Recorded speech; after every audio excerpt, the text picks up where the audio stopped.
Shalom, Colors, dimanapun Anda berada, sukacita saya menyapa Anda di ruang dengar saudara. Teristimewa saya lebih senang kalau saya juga menyapa Anda di ruang keluarga saudara. Karena hari-hari ini hari-hari yang terbaik buat kita, spend all time, menghabiskan waktu kita di rumah bersama dengan keluarga besar kita ya. Hari ini tema kita masih berbicara tentang alasan iblis menghancurkan rumah tangga dan keluarga orang percaya. Kalau hari pertama, sesi yang pertama kita membahas tentang bahwa ketika rumah tangga dihancurkan, iblis punya sebuah rencana yang hebat. Bagaimana orang itu tidak menyelesaikan destiny dalam kehidupannya. Artinya rencana Tuhan tidak akan berlaku dalam kehidupannya dengan sempurna. Itu pengalaman Yefta ya. Yang kedua kita bahas ketika rumah tangga diporak-porandakan, dihancurkan, iblis punya kesempatan untuk membuat anak-anak Tuhan menjadi generasi yang powerless, artinya tidak punya kekuatan, tidak punya otoritas. Dan itu terjadi kepada anak-anak Skewa yang sekalipun berdoa memakai nama Yesus, menggunakan nama Yesus, tetapi nama Yesusnya tidak berdampak untuk mengusir setan. Itu semua kenapa? Karena dimulai dari kehancuran keluarga. Yang ketiga kita juga bicara masalah tsunami dalam kehidupan seorang yang bernama Daud. Daud berzina dan tsunami itu menghancurkan bukan hanya Daud secara pribadi, tetapi orang-orang dekat, orang-orang yang dikasihinya.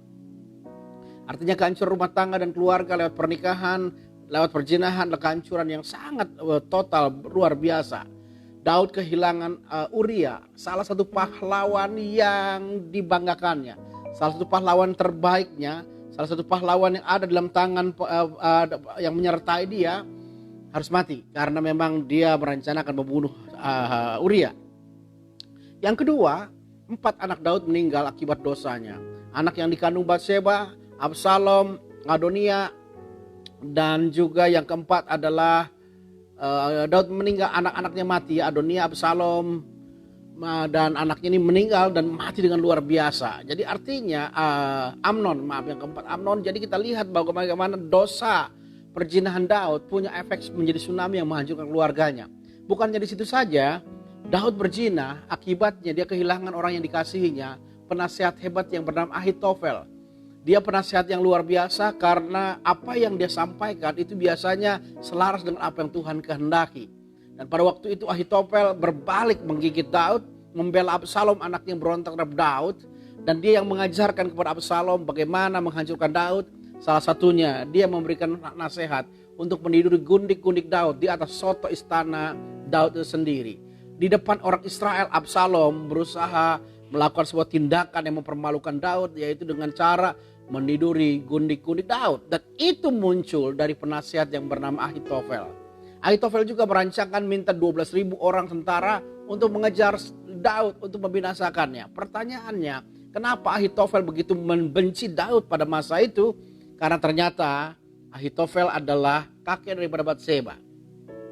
Dia kecewa cucunya yang bernama Uria diperlakukan jahat oleh Daud, maka dia membalas. Artinya kehilangan orang-orang hebatnya.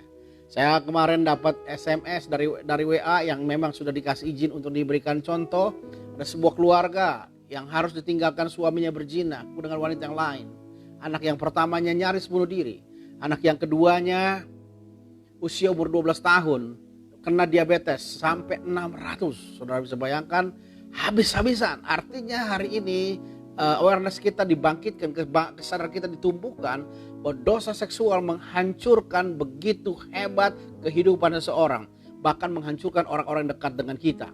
Dan yang keempat, kemarin kita belajar tentang Esau. Esau itu ditolak oleh Tuhan menjadi anak sulung bukan hanya karena dia merendahkan hak kesulungan itu, tetapi karena Esau kawin campur ya. Bagaimana kawin campur itu membuat kita keluar dari tudung rohani. Ketika orang Israel dikutuki oleh Balak, tidak ada mantra yang mempantrap Yakob ataupun tenungan yang mempantrap Israel. Kenapa? Karena mereka ada di bawah proteksi ilahi. Dan ketika mereka kawin campur, mereka keluar dari penjagaan anugerah Tuhan, maka 24.000 orang mati karena kawin campur itu.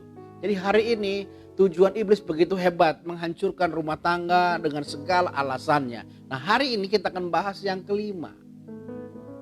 Cara iblis menghancurkan rumah tangga adalah membuat suami istri tidak menjadi satu visi. Ya, alasan yang kelima, bagaimana iblis menghancurkan rumah tangga adalah membangun rumah tangga dan keluarga tidak menjadi satu visi. Kenapa? Karena kalau di keluarga satu visi, tuh Alkitab bilang 2-3 orang berkumpul atas namaku, aku ada.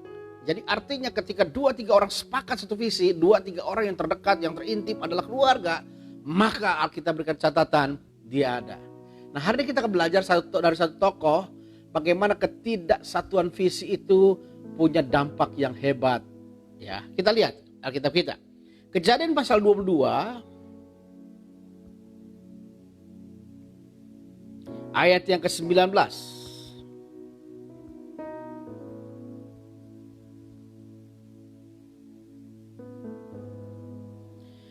Kejadian 22 ini adalah peristiwa diawali dengan Abraham mempersembahkan Ishak anaknya di Bukit Moria. Kisah akhir ini adalah ditulis dalam ayat yang ke-19.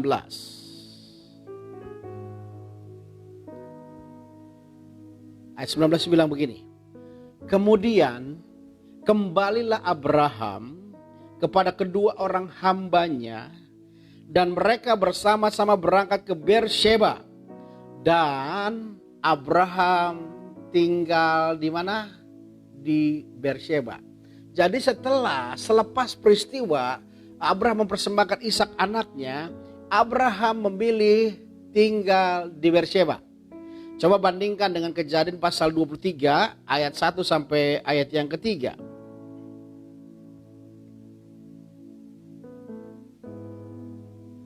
Perhatikan. Sarah mati dan dikuburkan, judulnya. Ayat satunya, Sarah hidup 127 tahun lamanya. Sarah berumur 127 tahun lamanya ketika dia mati. Itulah umur Sarah. Ayat 2-nya, kemudian matilah Sarah di Kiryat Arba, yaitu Hebron, di tanah Kanaan. Lalu Abraham datang meratapi dan menangisinya. Sesudah itu Abraham bangkit dan meninggalkan istrinya yang mati itu. Lalu berkatalah kepada Bani Het, aku ini orang asing dan pendatang di antara kamu. Berikanlah kiranya kuburan milik kepadaku di tanah kamu ini, supaya kiranya aku dapat menghantarkan dan menguburkan istriku yang mati. Perhatikan, scholars. Dikatakan Abraham selepas peristiwa pengorbanan Ishak di Bukit Moria, Abraham tinggal di Beersheba. Itu Kejadian 22 tadi, kita bahas ayat 19. Tapi yang menarik dalam Kejadian pasal 23-nya, Sarah mati ketika tinggal di Hebron. Antara Hebron dengan Beersheba ada sekitar 40-55 km jaraknya. Pertanyaan menarik, kenapa dalam usia tua mereka, bapak leluhur orang Israel, bapak orang yang beriman yang bernama Abraham menghabiskan waktunya di Beersheba, sedangkan istrinya ada di Hebron. Ini memberikan sebuah sedikit asumsi yang mungkin hari ini saya juga berharap nanti ada hamba Tuhan yang meluruskan jikalau saya memberikan pernyataan yang salah, bahwa pada masa tua mereka Abraham dan Sarah kemungkinan besar mereka tinggal terpisah. Abraham di Beersheba dan Sarah tinggal di Hebron. Pertanyaan menarik, kenapa ini bisa terjadi? Kenapa bisa terjadi seperti ini? Karena menurut saya pertanyaan Alkitab itu catatan Alkitab yang harus kita pelajari. Karena beberapa asumsi yang muncul dari kebenaran firman Tuhan hari ini yang kita dapatkan adalah Sarah tidak mengerti visi Tuhan dalam kehidupan Abraham. Jadi ada beberapa hamba Tuhan yang pernah menyampaikan pandangannya. Kemungkinan besar setelah Abraham peristiwanya turun dari Bukit Moria, istrinya menjadi marah karena tidak rela Abraham membuat Ishak sebagai korban persembahannya. Karena mungkin dia berasumsi kalau itu merupakan idenya Hagar, kalau Ishak mati maka Hagar akan mewarisi harta kekayaan Abraham. Jadi kita sangat lihat sekali seorang yang bernama Sarah, seorang ibu daripada segala bangsa, punya kelemahan yang kecil sekali, yaitu dia gak mengerti visi Tuhan yang hebat dalam kehidupan Abraham. Visi Tuhan adalah menjadikan Abraham bangsa yang besar, tetapi Sarah tidak mengerti, maka Sarah memberikan Hagar kepada Abraham. Inilah sebabnya mungkin menimbulkan sebuah asumsi yang baru. Ketika Abraham mempersembahkan Ishak, maka Sarah marah, tidak menerima tindakan itu, maka mereka terpisah. Jadi hari ini kita lihat sebuah fenomena yang menarik. Kesatuan visi dalam sebuah keluarga itu sangat penting. Kenapa? Karena membuat destiny yang Tuhan rancangkan bisa terjadi dengan sempurna. Bahkan dari beberapa literatur yang sempat saya baca, Sarah dikatakan umur 127 tahun itu belum terlalu tua. Sebab nanti kalau kita baca selanjutnya, Abraham mati 175 tahun. Artinya kalau dia masih hidup, dia umurnya 165 tahun. 127 tahun itu artinya Ishak berumur 37 tahun. Sedangkan Ishak menikah umur 40 tahun. Artinya Sarah sendiri tidak melihat pernikahan Ishak. Dan dia tidak pernah tahu siapa itu menantunya. Jadi kelemahan seorang bernama Sarah adalah kenapa? Karena dia tidak pernah mematikan visi dalam dirinya. Sehingga dalam keluarga itu ada dua visi yang berbeda. Dan Sarah adalah kemungkinan besar tipe wanita yang dominan. Abraham adalah suami yang taat, yang menuruti apa yang dimau istrinya. Ketika Sarah memerintahkan ambil Hagar, dia ambil. Ketika Sarah mau memerintahkan Abraham mengusir Hagar, Abraham lakukan. Dan hari ini kesenjangan dalam keluarga ketika berbeda visi ini yang sangat berbahaya. Maka kalau kita lihat ada potensi Abraham tinggal di Beersheba, sedangkan Sarah tinggal di Hebron, itu menunjukkan mereka berpisah. Ya, oleh sebab itu maka hari ini seorang istri harus mematikan visi dalam kehidupannya agar visi suami, kepala rumah tangga itu terjadi dalam kehidupan mereka semua. Jadi kita lihat hari ini kebenaran yang kelima, bagaimana iblis menghancurkan, alasan iblis menghancurkan rumah tangga, iblis menghancurkan dengan perbedaan visi dalam keluarga. Yang keenam, hari ini kita bahas dengan singkat saja. Kita lihat kembali kepada kitab Maleakhi pasal yang keempat.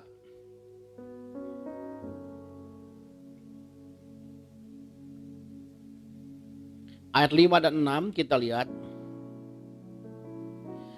Jadi yang kelima adalah iblis menghancurkan rumah tangga dengan cara apa? Dengan cara membuat visi ada dua. Ada pembiasan visi dalam keluarga ya. Abraham berpisah dengan istrinya karena ada perbedaan visi. Yang kedua, yang keenam hari ini kita bahas. Maleakhi pasal 4 ayat 5 sampai ayat yang ke-6. Alkitab saya bilang begini tentang akhir-akhir zaman itu. Dikatakan begini. Sesungguhnya aku akan mengutus Nabi Elia kepadamu. Menjelang datangnya hari Tuhan yang besar dan dahsyat itu. Maka ia akan membuat hati bapak-bapak berbalik pada anak-anaknya. Dan hati anak-anak pada bapak-bapaknya. Supaya jangan aku datang memukul bumi sehingga musnah. Alkitab sudah memberikan catatan bahwa di akhir zaman ini. Tuhan akan membangkitkan sebuah pelayanan seperti Nabi Elia. Yang punya tugas yang sangat jelas. Yaitu memulihkan keluarga. Alkitab berkata, maka Nabi Elia itu akan membuat hati bapak-bapak berbalik kepada anak-anaknya dan hati anak-anak kepada bapak-bapaknya. Artinya ada sebuah rekonsiliasi, ada sebuah restorasi yang hebat dalam keluarga. Makanya kalau kita perhatikan hari ini, Allah membangun sebuah kegerakan yang hebat dalam keluarga. Hari-hari ini marak ada yang namanya full gospel businessman, pria-pria yang dipulihkan. Ada juga CMN, artinya pria-pria yang dipulihkan juga. Artinya semua bagaimana mengembalikan sebuah keluarga lewat pemulihan seorang pria. Kenapa? Karena ini selaras dengan rancangan dan rencana Tuhan. Allah memulai perjalanan sejarah keselamatan dimulai dari keluarga Abraham. Maka Allah akan mengakhiri pertandingan dan pertarungan imannya juga pada hari-hari ini. Dengan memulainya juga dari rumah tangga dan keluarga. Dan Alkitab memberikan catatan penting hari ini. Bahwa kegerakan, kebangunan rohani, kegerakan pemulihan keluarga itu menjadi kegerakan Tuhan yang hebat. Sebab Alkitab berikan catatan nanti pada akhirnya Allah akan membuat hati bapak-bapak berbalik kepada anak-anaknya dan hati anak-anak pada bapak-bapaknya. Kalimat ini yang menjadi pertanyaan buat kita, yaitu dikatakan begini, supaya jangan aku datang memukul bumi sehingga musnah.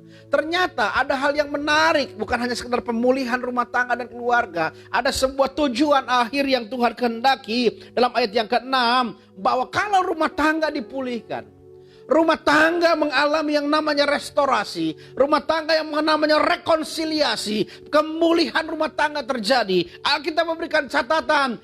Tuhan tidak akan datang untuk memukul bumi sehingga musnah.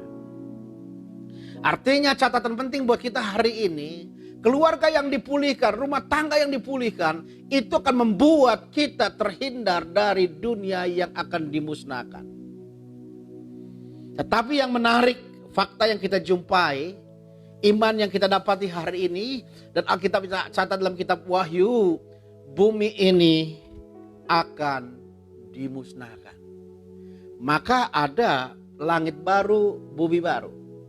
Nah, kenapa dalam janji Tuhan nubuatannya Malaki pasal 4, kalau hati bapak-bapak berbalik kepada anak-anaknya, hati anak-anak berbalik kepada bapak-bapaknya, maka bumi tidak akan dimusnahkan. Tetapi pada fakta yang kita baca nanti dalam kitab Wahyu, kita menemukan sebuah kebenaran yang menarik, bumi tetap dimusnahkan. Artinya program pemulihan keluarga tidak berjalan seperti apa yang Tuhan kehendaki. So, kenapa? Bumi tidak akan dimusnahkan kalau keluarga dipulihkan. Tetapi faktanya bumi dimusnahkan. Itu artinya pemulihan keluarga tidak berjalan seperti apa yang Tuhan harapkan. Nah, lalu bagaimana keluarga-keluarga yang dipulihkan? Saya percaya dari ayat ini kita dapatkan sebuah kebenaran juga. Kalau bumi tidak dimusnahkan kalau hati bapak-bapak berbalik pada anak-anak, dan hati anak-anak berbalik pada bapak-bapaknya, tetapi bumi dimusnahkan kalau keluarga tidak dipulihkan. Maka saya percaya alasan yang keenam kenapa iblis menghancurkan rumah tangga dan keluarga, alasannya supaya orang Kristen tidak siap menghadapi akhir zaman ini. Sebab kalau keluarga dipulihkan, bumi tidak akan dimusnahkan. Artinya bumi dimusnahkan kalau keluarga tidak dipulihkan. Artinya kalau keluarga-keluarga orang percaya, rumah tangga orang Kristen dipulihkan, maka mereka tidak akan melihat murka Allah yang menyala-nyala di akhir zaman ini. Hebat ya, Allah merancangkan bahwa rumah tangga orang percaya, rumah tangga orang benar, rumah tangga orang yang dipulihkan tidak akan melihat murka Allah yang menyala-nyala di akhir zaman ini. Bahasa sederhananya saya bilang ini. Mungkin kalau rumah tangga kita dipulihkan, kita akan mengalami rapture bersama dengan Tuhan. Jadi kalau kita nggak dipulihkan, rumah tangga kita nggak dipulihkan, rumah tangga porak-poranda, rumah tangga kita dihancurkan iblis, maka kita menjadi orang-orang yang akan menikmati penghukuman Tuhan di bumi ini.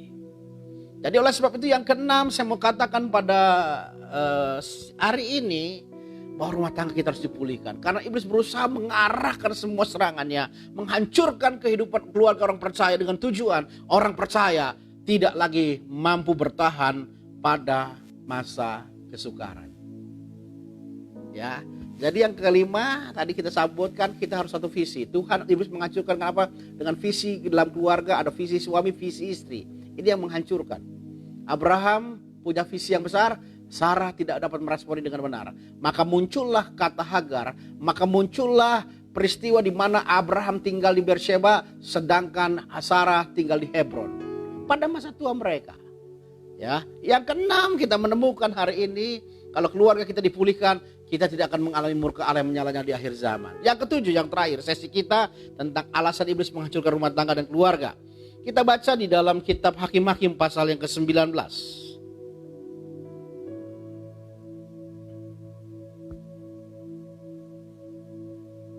Hakim-Hakim pasal 19 mulai ayat yang pertama kita lihat.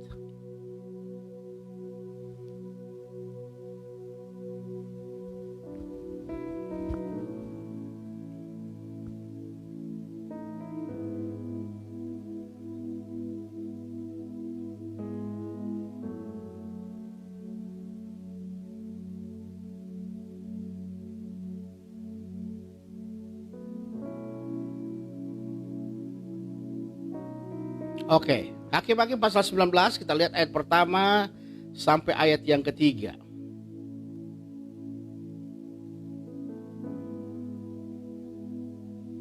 Ini peristiwa yang sangat kelam bagi orang Israel.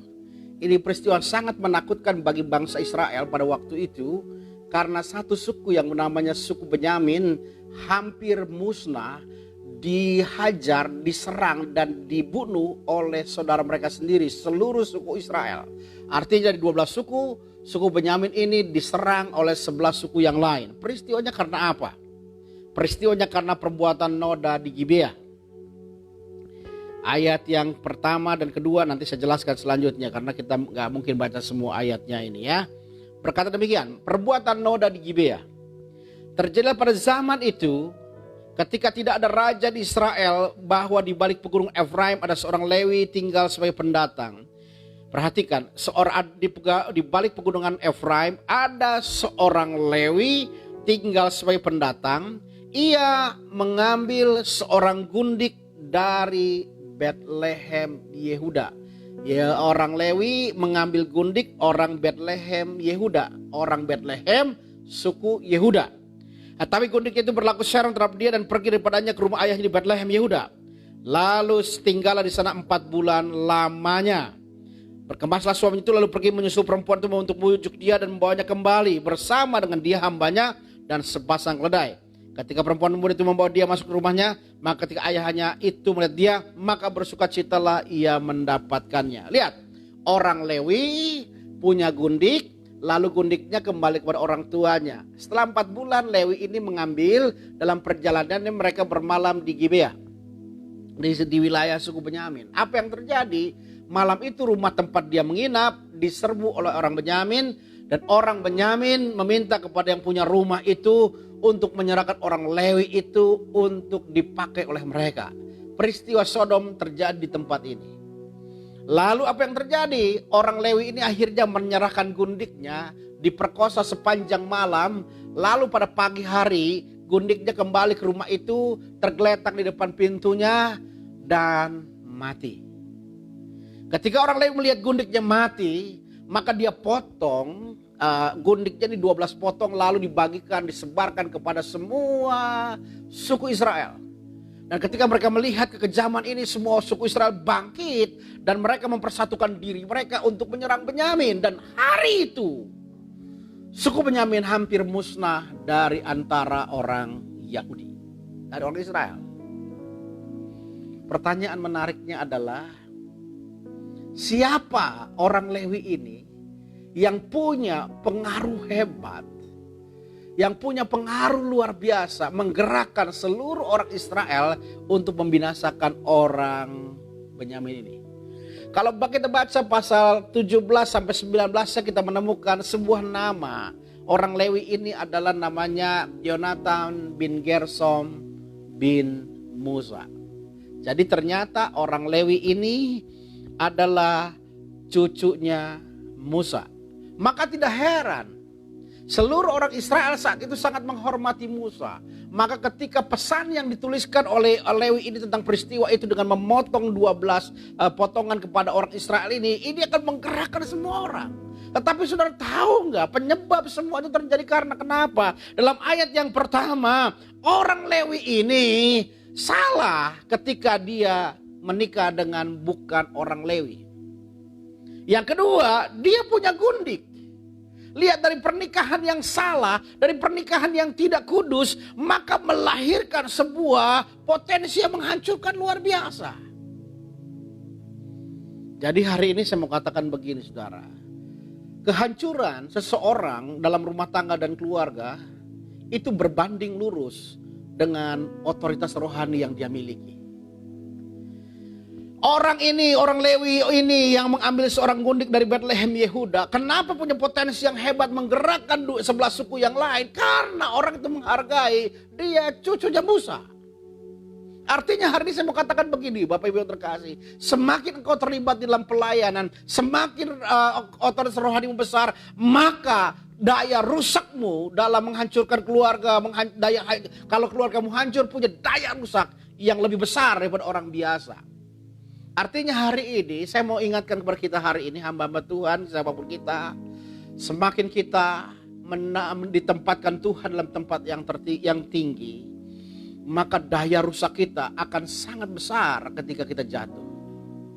Ya, oleh sebab itu maka saya bilang hari ini kesalahan yang ke-7 adalah ketika seseorang salah dalam pernikahannya. Kita ingat bapaknya Musa, seorang Lewi, dia menikah dengan orang Lewi. Dan bukan hanya itu saja, Orang yang di Gunung Efraim ini juga dia punya gundik. Artinya dia punya kesalahan yang double dan itu punya daya hancur yang hebat. Kenapa? Karena yang melakukannya adalah cucunya Musa. Jadi hari ini kekasih Tuhan, saya percaya dosa seksual selalu punya potensi dosa kehancuran keluarga punya potensi menghancurkan banyak orang. Tetapi semakin tinggi tingkat rohani seseorang, kejatuhan dan kehancurannya punya daya rusak yang semakin hebat. Artinya sekarang buat kita semua anak Tuhan, belajar hidup sungguh-sungguh dengan Tuhan. Jangan sampai kehancuranmu itu menghancurkan orang lain. Jadi hari ini dengan singkat 3 perkara, poin 5, 6 dan 7 saya selesaikan. Poin 5 bahwa kita harus percaya keluarga dihancurkan dengan beradanya visi yang berbeda dalam keluarga. Itulah sebabnya kita menemukan ada sebuah asumsi yang baru. Abraham berpisah dengan Sarah istrinya ketika usia tuanya karena Sarah tidak bisa menerima peristiwa pengorbanan pengorbanan Ishak di Bukit Moria. Yang keenam, kita disadarkan hari ini kalau keluarga kita dipulihkan, maka kita tidak akan mengalami murka Allah yang menyala-nyala. Dan yang ketujuh, kita disadarkan hari ini jangan sampai kehancuran rumah tangga kita punya daya ledak menghancurkan orang lain dengan hebat. Ya, saya tadi dengar cerita yang saya bilang dapat WA itu dan dia sudah kasih permisi untuk kasih contoh. Suaminya adalah seorang pendeta dan dia terikat dengan wanita yang lain, ditinggalkanlah istrinya. Maka gereja yang dilayaninya habis hancur-hancuran. Secara ekonomi mobil diambil leasing, motor diambil hilang, lalu handphonenya hilang. Itu keluarga porak-poranda. Anak pertamanya sampai depresi dan mau bunuh diri. Anak keduanya umur 12 tahun mengalami diabetes sampai 600. Semakin tinggi tingkat rohanimu seorang, Tuhan mau no turning back. Kita maju terus dengan Tuhan, jangan biarkan kehancuran melanda kita. Kehancuran kita akan punya dampak yang luar biasa, daya ledak yang luar biasa. Oleh sebab itu mari kita bangun keluarga kita dengan sungguh-sungguh, berjuang dengan sungguh-sungguh supaya rumah tangga dan keluarga kita diberkati oleh Tuhan. Mari kita berdoa. Berkati setiap rumah tangga umatmu dengan segala kelimpahan berkat anugerah yang daripada Tuhan. Agar rumah tangga keluarga umatmu Tuhan diberkati dalam segala kelimpahan. Hari ini sepanjang minggu ini kami belajar 7 poin tentang alasan iblis menghancurkan rumah tangga dan keluarga. Biar semua ini membuat kami waspada, membuat kami hati-hati, membuat kami sungguh-sungguh berlindung kepada Tuhan. Supaya rumah tangga kami diberkati Tuhan dan dijagai oleh Tuhan. Terima kasih Bapa, hanya di dalam nama Tuhan Yesus Kristus kami bersyukur, kami berdoa. Haleluya, amin. Jangan lupa mulai Senin sampai Jumat minggu depan tanggal 4 sampai tanggal 8 berarti ya. Kita akan bahas tentang kutuk keluarga, kutuk turun-temurun. Bahwa kita akan melihat beberapa dosa yang bisa menghadirkan kutuk secara turun-temurun. Dan ini saudara saya berharap kita semua bisa menyaksikan, kita bisa belajar, kita mendapatkan benih firman yang baik. Dan untuk malam hari ini kita akan mendapatkan firman Tuhan dengan tema Don't Worry Be Happy dalam acara Call. Kita online lagi malam hari ini jam 20 malam, artinya jam 8 malam. Tuhan memberkati kita semua. Shalom.